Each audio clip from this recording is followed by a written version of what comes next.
empezar agradeciendo la invitación y la posibilidad de participar en esta conferencia internacional. En el caso de mi ponencia, lo que quiero es centrar la atención sobre un componente del actual funcionamiento del sistema mundial que también está en crisis y que en buena medida está en crisis por motivos semejantes a aquellos que están presentes en la actual crisis financiera y que se está desplegando como crisis global. Me refiero a lo que viene ocurriendo respecto de las negociaciones comerciales a nivel multilateral, por lo tanto, lo que viene sucediendo en el funcionamiento reciente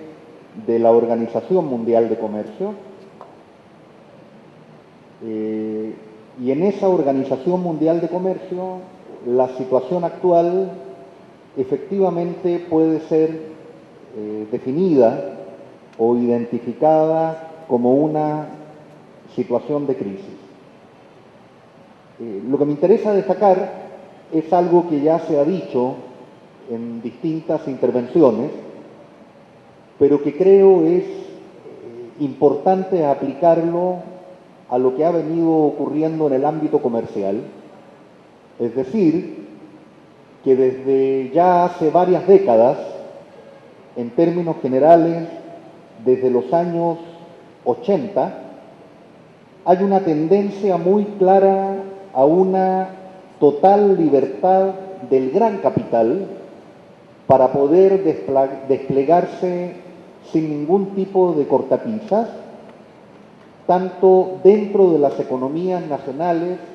como a nivel mundial. Esa libertad de despliegue, esa reducción sustancial de todo tipo de barreras que antes en distinto grado entorpecían el desenvolvimiento de los grandes capitales, esa libertad ha estado presente en el despliegue de los grandes capitales bajo todas sus formas de existencia, bajo todas sus formas funcionales, y por lo tanto, paralelamente al proceso de liberalización del capital bajo la forma de capital dinero y del capital bajo su forma de capital productivo, liberalización que en buena medida constituye la raíz de la actual crisis y que tiene que ver con la apertura de la cuenta de capitales, que tiene que ver con la bursatilización del crédito, que tiene que ver con la aparición de una cantidad de nuevos instrumentos financieros, de nuevos agentes financieros, etcétera, etcétera, paralelamente a esa total liberalización del capital bajo la forma de capital financiero, de otorgamiento pleno de las facilidades para que ese capital se desplegara globalmente. Lo mismo ha venido ocurriendo, y eso es lo que me interesa destacar, lo mismo ha venido ocurriendo con el comercio internacional. Es decir, desde los años 80 hay un proceso que en el caso de los países de América Latina es sumamente profundo y sumamente rápido de liberalización comercial, de apertura al libre ingreso de mercancías, y ese proceso de liberalización comercial ha sido encabezado por las rondas de negociación en una primera etapa del GATT, del Acuerdo General de Aranceles Aduaneros y Comercio, y desde el año 1995 por la institución que reemplazó al GATT, que es la Organización Mundial de Comercio. Por lo tanto, creo que hay un punto de partida común. Creo que se trata de un proceso de liberalización del capital bajo todas sus formas, y creo que el escenario actual de la economía mundial está mostrando el agotamiento de ese proceso las graves dificultades, los graves conflictos que ese proceso genera para la propia reproducción del sistema, y eso tiene una expresión en el ámbito de la liberalización comercial, que es lo que a mí me interesa destacar.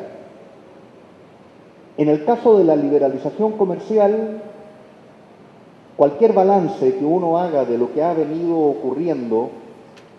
en el mecanismo multilateral a través del cual esa liberalización se concreta,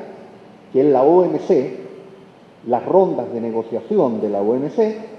arroja muy claramente una situación de crisis, que en el caso de la OMC es una crisis de la ronda que actualmente está vigente, la llamada ronda de Doha, y es una crisis en definitiva de la propia organización. A diferencia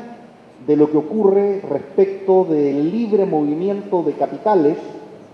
en el caso de la liberalización del movimiento de mercancías, la OMC es la institución que ha estado encargada de comandar ese proceso de liberalización, y por lo tanto es fácil entender que en la medida en que esa liberalización alcanza sus límites, en la medida en que alcanza niveles crecientes de cuestionamiento y de rechazo, en esa medida lo que entra en crisis es el organismo encargado de conducir el proceso. Creo que eso marca una diferencia, porque en el caso del movimiento de capitales no se ha logrado hasta ahora, pese a los intentos que han hecho los países desarrollados,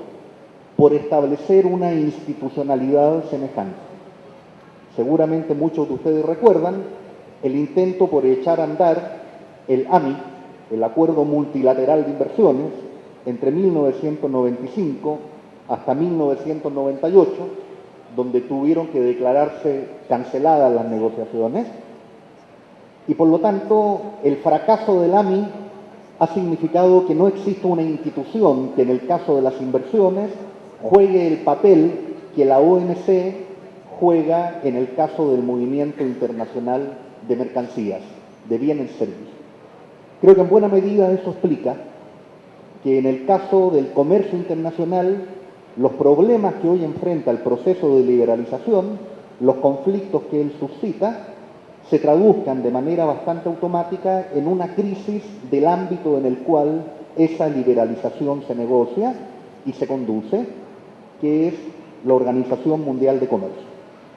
En el caso de los capitales, la no existencia de un AMI, afortunadamente, ha significado que los principios de liberalización de los flujos de capitales hayan tenido que canalizarse de otras maneras. Y por lo tanto no hay un AMI, hay 2.500 tratados bilaterales de inversión, hay más de 2.500 tratados para evitar la doble tributación, hay capítulos dedicados al tema de inversiones dentro de los distintos tratados de libre comercio, hay modificaciones a la legislación nacional de los distintos países sobre el tratamiento de la inversión extranjera. Gobierno Bolivariano.